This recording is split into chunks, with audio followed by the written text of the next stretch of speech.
Okay, so today we're going to cover some different for loops and do while loops. We are in chapter 5 now, so we're going to be having some more coding structures that we're going to be going over. So we'll be concentrating on Boolean statements, if statements, not only if statements, but if else statements, select case statements, which we've been using quite a bit. I'll introduce you to a for loop and a do loop, and those will be pretty helpful for the next assignment coming up. I'll introduce you to some relational operators and how to use them. So the first thing we want to do here is I did open up as if we were going to do a project brand new, and the reason I'm doing this is because some of you have some difficulty in creating your applications and saving, so I want to make sure I go through that process with you.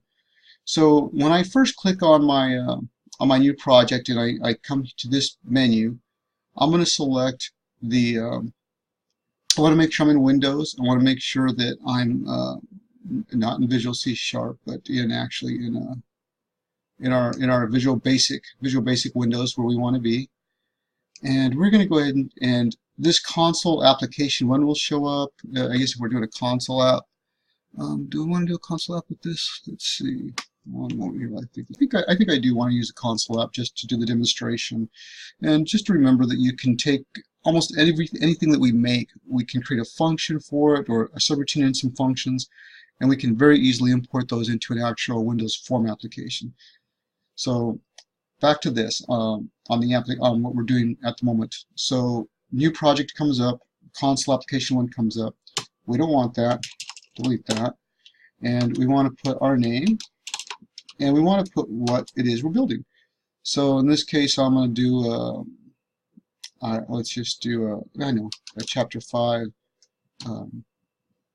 temp file, and that just tells me I'm going to delete this later. Now yours would say your last name, and then it would also say the name of the assignment. For example, for chapter 5, you'll be turning in the factorial assignment, so yours should say last name underscore factorial, and that's what yours should say. All right, so let's get rolling. And our familiar console with its main subroutine will come up, and we'll use this again for some training purposes. So the first thing I'm going to go over is the relational operators. And relational operators, I'm going to comment these out just so because I'm not going to actually use them just yet. But a lot of these you're familiar with. This is the equal sign. That means something is equal to. Remember, I'm trying to get you guys not to think of it as equal to, but rather to think of it as assigned. Whatever's on the left is assigned to whatever's on the right. And that's just so that we can wrap our minds around when how the compiler reads the code. This one here is called not equal to. This is the opposite of the first one. Of course, we have our greater than, less than, greater than, equal than, less than, equal than. Our familiar is, you remember that one, so something is this, and also is not. So those are comparative operators. The last couple are more comparative operators than anything else. So I'll type in some information and then I'll explain what's going on. So here I just said dim fn asstring is equal to Frank. And so what this means is we are declaring fn as a string and assigning it the string Frank. That's all that means. In this example, I added these 2 lines of code here, 15 and 17. And so now I just wrote a condition. I said if, and then we're going to evaluate the variable fn. And so remember, this is not equal to. So if n is not Jones, literal string Jones, then we're going to do something. I'll just comment this out and say do something. And then you always have to say end if, so to end your if statement. So I'm going to go ahead and use this to demonstrate more if statements. So the first one, of course, was just a sort of if statement, and now we'll do more of an if-else statement. So we can say if, well, actually, we'll just go ahead and continue to use this one. So if, fn was not Jones, then do something. But then over here, if we want to make this a little bit more complicated, let's say we want to test multiple conditions, we can use what's called an if-else statement. So we'll say if-else, and then say fn, we'll say is equal to Sandy. And then do something. And let's say we had another condition while we'd use else if again.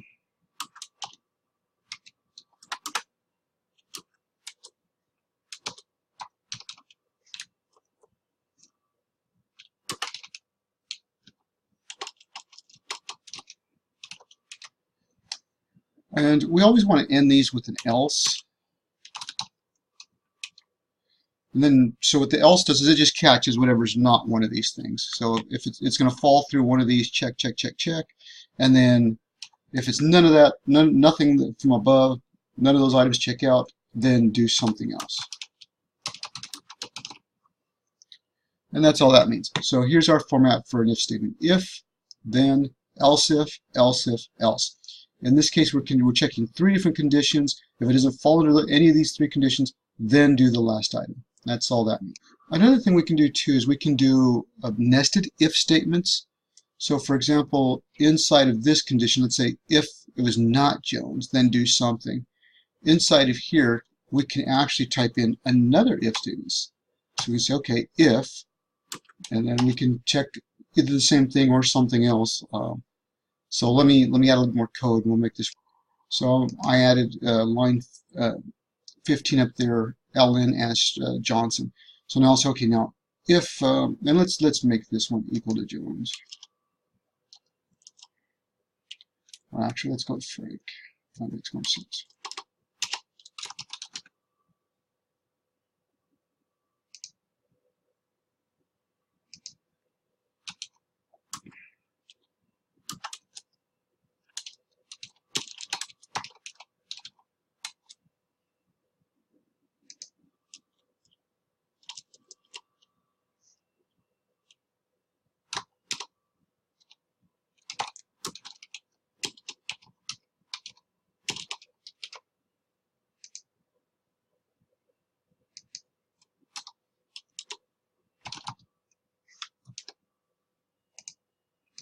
All right, so let's explain what happened.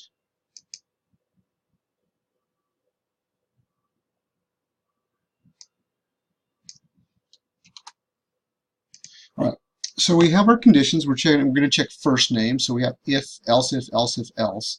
And we're checking first names. We're going to check for Frank, Johnson, Sandy, and John. If it's not one of these items, then we're going to do, I don't know what, something else. And here we have a last name. We're going to look for the last name Johnson. Well, in this case, what's going to happen here is the code is going to look for first name first. It sees Frank. Oh, we have a check. Okay, cool. So then it's going to go deeper inside the loop and say, okay, now let's go through another iteration. Now let's check the last name. Well, last name is Johnson. Yeah, last name Johnson checks out. So to do something. So in this scenario, it's going to get caught in the very first if statement. Then it's going to drop to the next if statement, and since both of these check out, now it'll do something. This is called a nested if statement. So now I'm going to go ahead and introduce you to the select case statement. So let's do that. So this time we're going to do a select case statement. We're going to look at the first name. We say, okay, first name, and the first case is going to be, guess what, Frank. Next one's going to be case Johnson, and the next one will be case Sandy.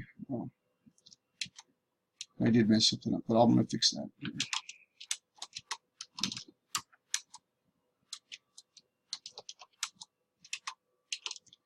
So let's go ahead and clean this up.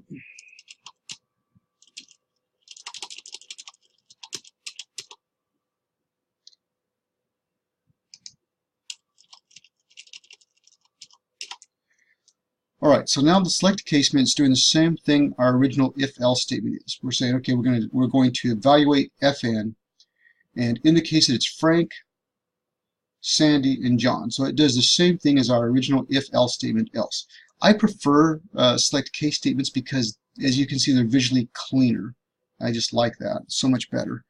All right, now the next thing we're going to do is we're going to finish this last piece here. I did this line here 32 through 34 to show you that you can combine case statements and if statements. And in this example, I'm doing exactly like I did up here. I'm evaluating first name, or FN. I'm looking for something, and then I throw in the same if statement. If ln equals Johnson, then do something end if. So I'm using a combination of the case and the if statement. Yes, I could have thrown in another case statement, embedded another case statement, but I don't think that looks as clean. And also, my rule of thumb, if I'm only looking for the difference between two things or one thing, I'll use an if statement. So I'm checking one condition or two conditions, I'll usually use an if statement or an if else statement. If I'm checking more than two conditions, then I'm most likely going to slide to a select case statement. That's not a rule. That's just how I do things. The next topic is the for loop. So I'm going to cover that quickly here. I'm going to type a little bit, and then we'll talk. I went ahead and took the example from our slides, and I just typed it in here, lines 39 through 45. And it's, I think, a little bit complicated for the introduction of a for loop, but that's what they use in the slides. I'm going to go ahead and use it, and I'm going to explain it. If you don't if you don't initialize your variables, the compiler in Visual Basic is going to just say that the value is defaulted to 0.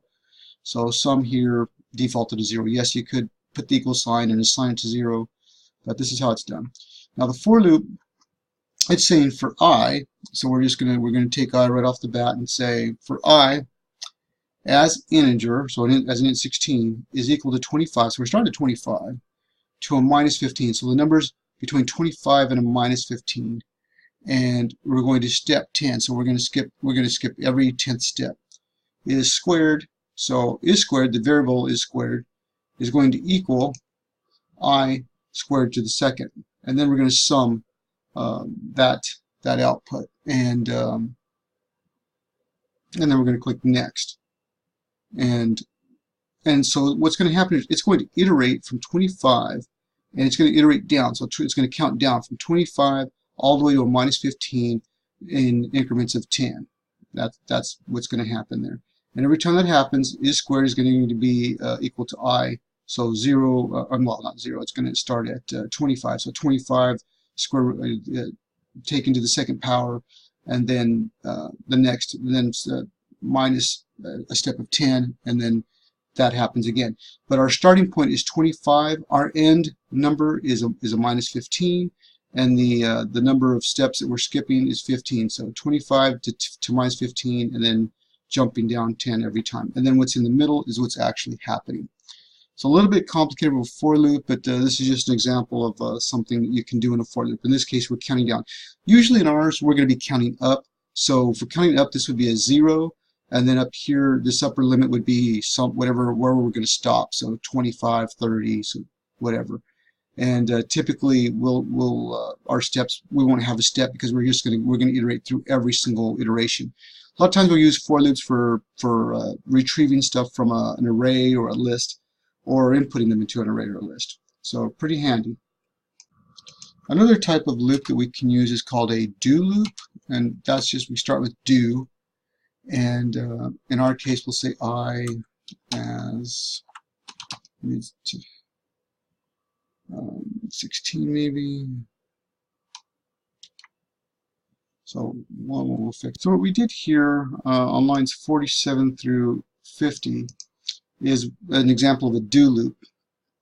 And so I took dim j as an int 16, and I said, okay, we're going to do until j equals 25, and then we're incrementing j by 1. So j is defaulted to 0. We could type it in, say, declare j as an int 16 and assign it to 0. I'm actually used to doing this because of coding in other languages, but in Visual Basic you can just leave that off and it'll automatically default it to 0. So we're going to say, okay, and do until j equal 25. J is equal to j plus 1. That's the shorthand for j plus 1. And then loop, and then backwards. So for the do loop, you have to have these keywords, do, until, and loop. And that means it's looping through. And in this case, it's looping from 0 up through 25. And in here is where you would have, you do something. I don't know what, whatever. You could output the numbers. So this is an example of a do loop. So I added a little line of code here on line 53 right here, which is just something that you can do and is something you need to know. Again, concentrate on this do until loop. I'm saying, okay, you have your do until, and we're counting from 0 to 25, and I set a little condition. If j is equal to 15, so when it gets to 15, exit do. So this is going to run from 0 up, it gets to 15, it exits the do loop. So obviously you could set this condition to anything you want to. This is just an example of how to do a do until and how to exit the do until loop. That's all this is. So a lot of times when you're writing code, you need it to stop at a certain point because you're only testing a part of the code and you don't want to run through everything. So one of the ways to do that is you can go into this little column right here, the margin here, and click on the line of code you want where you want the compiler to stop, and you can click on it. And this will insert what's called a breakpoint, and so the compiler will run until it gets to this point. And it's just really handy for debugging, and that's all that means. So we went over some comparator operators up here. We went over how to write an if-else statement, and we went over how to write a select case statement, and we went over how to write a for loop, and we did a kind of a complicated one here, and then we talked about writing a do loop, a do until loop, and we showed you how to exit the loop. We showed you how to do a breakpoint. So this is all nice, easy little code that comes in very handy, and I hope that was good. You guys have a wonderful time. Of course, the assignment for Chapter 5 is the factorial assignment. You all have that in your assignment section in Module 5, but I'll go over that in class also. Good day.